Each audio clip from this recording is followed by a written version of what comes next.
ইতিমধ্যে যিটো চাঞ্চল্যকৰ ঘটনা ইতিমধ্যে ND24 দৰ্শকসকলে অৱগত হৈছে আৰু যিটো আমি ঘটনাস্থলীত যাই উপস্থিত হৈছিলো সেই সময়তে তেতিয়া আমি যিসকল স্থানীয় লোক আছিলে বা তাৰ যিসকল দোকানী আছিলে বা তাৰ যিসকল ছাত্ৰ ছাত্ৰী আছিল অভিভাৱক আছিলে তেওঁলোকৰ লগত আমি কথা পাতিব চেষ্টা কৰিছিলো তেওঁলোকৰ মন্তব্য ল'বলৈ চেষ্টা কৰিছিলো কিন্তু তেওঁলোকৰ যিসকল অভিভাৱক তথা তেওঁলোকৰ ছাত্ৰ ছাত্ৰীসকল আছিলে তেওঁলোকে কিন্তু সংবাদ মাধ্যমৰ আগত তথা কেমেৰাৰ সন্মুখত কোনো ধৰণৰ মন্তব্য প্ৰকাশ কৰা নাছিলে তথাপি আমি তেওঁলোকৰ লগত কথা পাতিছিলো যে গোটেই ঘটনাটো আচলতে কি হৈছিলে কেনেকৈ গোটেই যি আতংকময় সৃষ্টি হৈছিলে তেওঁলোকে এটা কথা কৈছিলে যে পুৱাৰ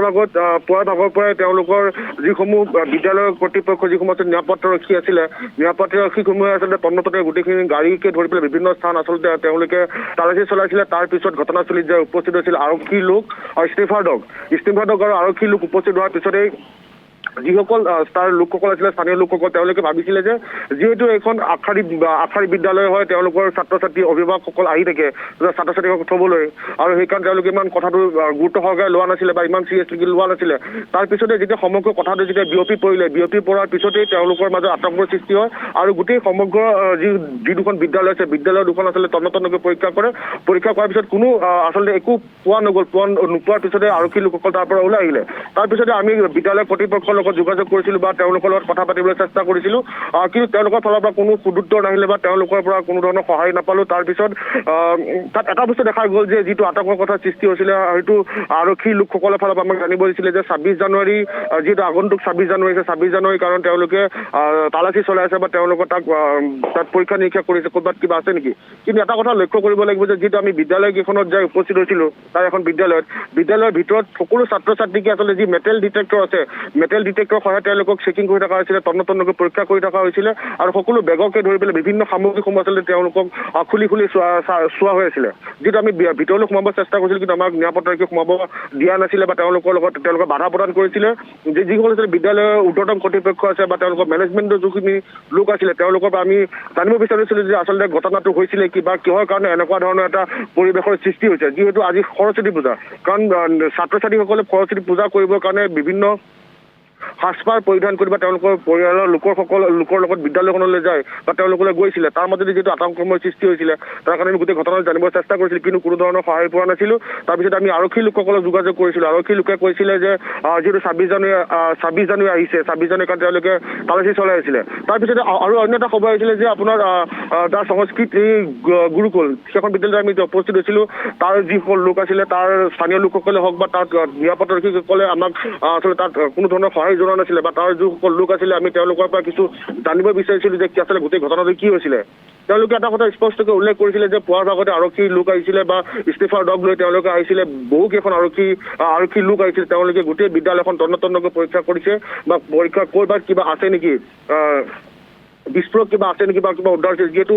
আমাৰ হাতলৈ এটা সূত্ৰৰ মতে এটা প্ৰকাশ পাইছিলে যে এখন মেইল যোগে আচলতে ভাবুকি প্ৰদান কৰা এটা খবৰ আহিছিলে তাৰপিছতে গোটেইখন আছে চাঞ্চল্যকৰ সৃষ্টি হৈছিল তাৰপিছতে তেওঁলোকে যিহেতু আৰক্ষী লোক যায় তাত উপস্থিত হোৱাৰ পিছতে গোটেই সমগ্ৰ পৰিৱেশটো আচলতে চালে তন্নতন্নকৈ পৰীক্ষা নিৰীক্ষা কৰিলে বা তালাচী কৰিলে তাত কোনো ধৰণৰ একো নোপোৱাৰ পিছতে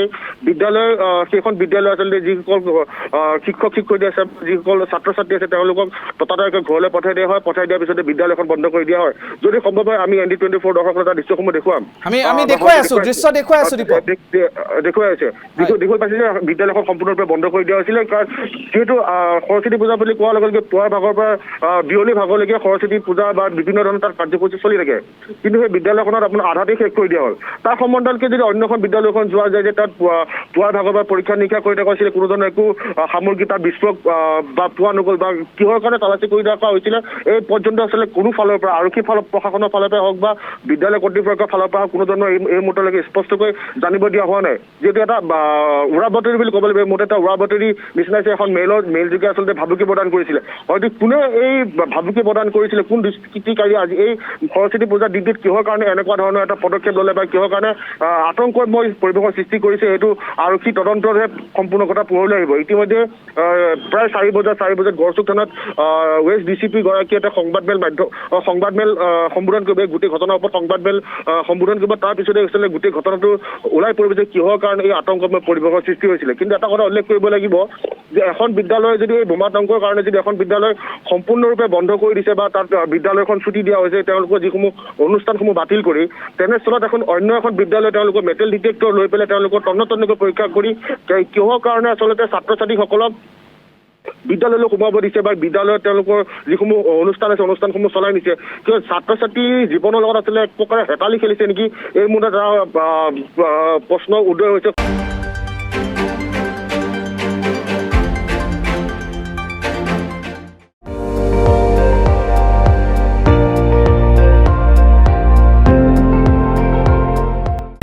আপুনি চাই আছে ND24, সৰ্বশ্ৰেষ্ঠ নহয় সৰ্বোত্তমৰ দৌৰ।